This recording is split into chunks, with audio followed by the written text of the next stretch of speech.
राधे राधे दोस्तों, मेरे चैनल पर आपका स्वागत है। सपनों में सर्प का दिखना अच्छा माना जाता है और गलत भी माना जाता है।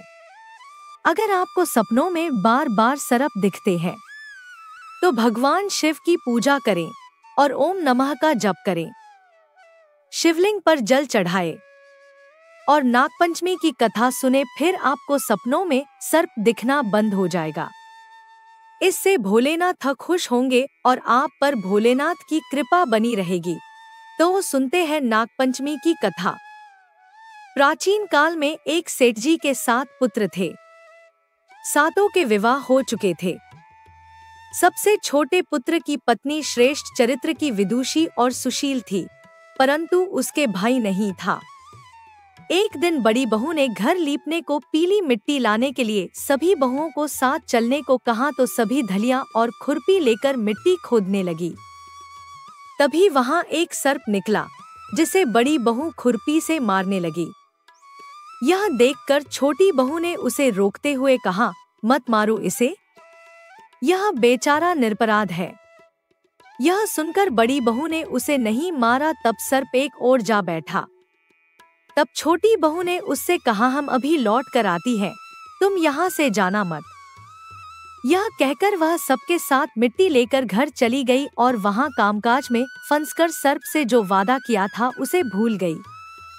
उसे दूसरे दिन वह बात याद आई तो सबको साथ लेकर वहाँ पहुँची और सर्प को उस स्थान पर बैठा देखकर बोली, सर्प भैया नमस्कार। सर्प ने कहा, तू भैया कह चुकी है, इसलिए तुझे छोड़ देता हूँ, नहीं तो झूठी बात कहने के कारण तुझे अभी डस लेता। वह बोली, भैया मुझसे भूल हो गई, उसकी क्षमा मांगती हूँ। तब सर्प बोला, अच्छा, तू आज से मेरी बहन हुई और मैं तेरा भाई हुआ। तुझे जो मांगना हो मांग ले।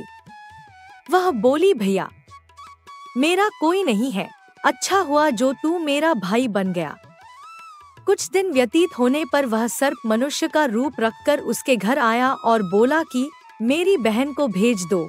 सबने कहा कि इसके तो कोई भाई नहीं था, तो वह बोला, मैं दूर के रिश्ते में इसका भाई हूँ, बचपन में ही बाहर चला गया था। उसके विश्वास दिलाने पर घर के लोगों ने छोटी को उसके साथ भेज दिया। उसने मार्ग में बताया कि मैं वही सर्प हूँ, इसलिए तू डरना नहीं और जहाँ चलने में कठिनाई हो वहाँ मेरी पूंछ पकड़ लेना। उसने कहे अनुसार ही किया और इस प्रकार वह उसके घर पहुँच गई। वहाँ के धनैश्वर्य को देखकर वह चकित हो। एक दिन सर्प की माता ने उससे कहा, मैं एक काम से बाहर जा रही हूँ, तू अपने भाई को ठंडा दूध पिला देना। उसे यह बात ध्यान न रही और उससे गर्म दूध पिला दिया, जिसमें उसका मुख बेतरह जल गया। यह देखकर सर्प की माता बहुत क्रोधित हुई, परंतु सर्प के समझाने पर शांत हो गई। तब सर्प ने कहा कि बहन को अब उसके घर भेज देना चाहिए। तब सर्प और उसके पिता ने उसे बहुत सा सोना, चांदी, जवाहरात, वस्त्रभूषण आदि देकर उसके घर पहुंचा दिया। इतना ढेर सारा धन देखकर बड़ी बहू ने ईर्ष्या से कहा, भाई तो बड़ा धनवान है, तुझे तो उससे और भी धन लाना चाहिए। सर्प ने यह वचन सुना तो सब वस्तुएं सोने की लाकर दे दी। यह देखकर बड़ी बहू ने कहा, इन्हें झाड़ने की झाड़ू भी सोने की होनी चाहिए। तब सर्प ने झाड़ू भी सोने की लाकर रख दी। सर्प ने छोटी बहू को हीरामणियों का एक अद्भुत हार दिया था।